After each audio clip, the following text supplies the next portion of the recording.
দেখো কালকে রাত্রে সাবুটা ভিজিয়ে রেখেছি। আমি ভেবেছিলাম সাবুটা ভিজিয়ে না, জাল দিয়ে মানে কাঁচাটাই জাল দিয়ে করব। ভিজিয়ে রেখেছে, এখন দুধটা জাল দিয়ে তারপর কি করি সেটাই তোমাদের সাথে শেয়ার করবো।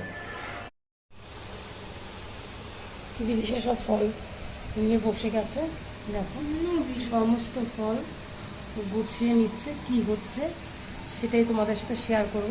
আর এর থেকে বড় একটা কাজ করেছে দেখা, 500 দুধে প্রায় 500-র কাছাকাছি জল দেওয়া।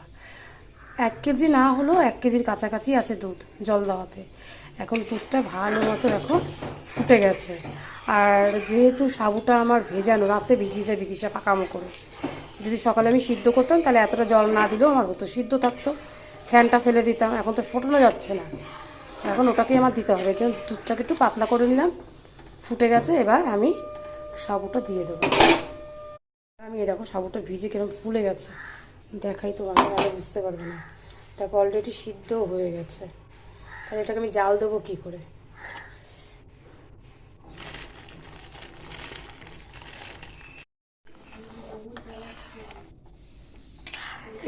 একটা জাল খেলেই আমি গ্যাসটা বন্ধ করে দেবো, তারপরে ঠান্ডা হবে, তারপর তো খাবো।